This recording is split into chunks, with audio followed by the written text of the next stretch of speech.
Honorable Speaker, this fourth basis formula is an encouraging step in our country, where we are seeing that the Senate, starting at CRA, they've been able to capture some imagination of the country. Honorable Speaker, we know that resource distribution anywhere in the world is a very seriously contested issue.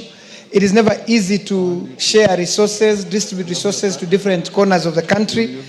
And when we bequeathed ourselves the new constitution in 2010, Honorable Speaker, devolution was the main theme, the main item that made Kenyans support devolution, as it were. Honorable Speaker, this formula gives hope to small counties, including my county of Taita Taveta.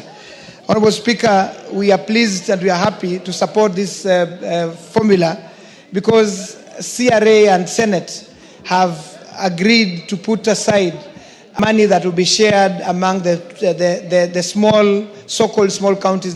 Honorable Speaker, these small counties have perennially had really issues because they are not able to raise enough resources to fund the development of specific needs of those counties, Honorable Speaker.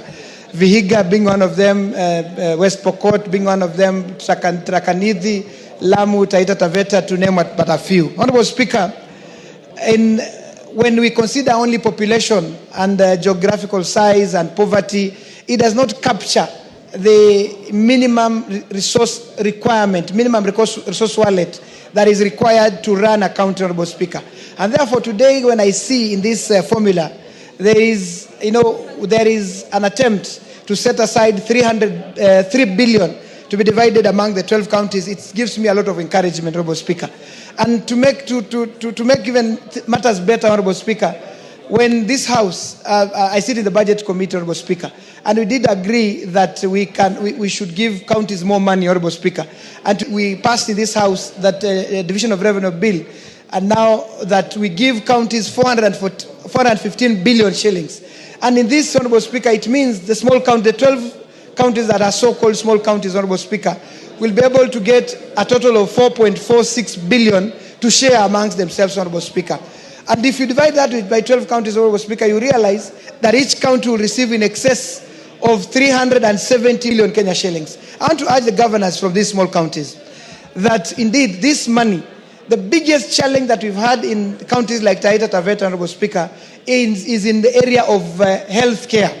And therefore, Honorable Speaker, I want to urge my governor, I want to urge the members of the county assembly, I want to urge the executive, that when this money comes, because this money is coming as an affirmative fund to fund the development needs of our county, I want to urge my governor to make use of that money and fund the entire of it, fund the health budget, Honorable Speaker.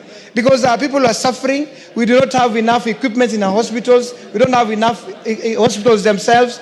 Like in Voi, Honorable Speaker, my Taita Taveta, we have a level 4 hospital that would expect it to be improved to a real standard level 4 hospital, or even if possible, Honorable Speaker, to build a proper level 5 hospital in Taita Taveta, Honorable Speaker. And therefore, I want to say the entire 370, should all of it be channeled to health, to promote health, to build new facilities, to put equipment in those health facilities, and where possible to support the health workers. That 370 affirmative fund should go into that sector, Honorable Speaker. I want to say, Honorable Speaker, as I conclude, that devolution should be protected. And I want to stand as an advocate of protecting devolution, but I want to also warn a few individuals, particularly, let me warn CRA. When the first formula for marginalization policy was made, it identified 14 counties to have been marginalized since independence. Today, Honorable Speaker, we expanded out of the 14 counties. Today we're talking about 33 counties being marginalized. We're talking about 107 constituencies being marginalized. And therefore the marginalization money that was to go to 14 counties, it's been divided into very small amounts, and therefore does not do any meaningful activity, Honorable Speaker. I want to warn and say, the 12 counties that have been identified in this fourth basis of sharing revenue to counties, there should not be any dilution.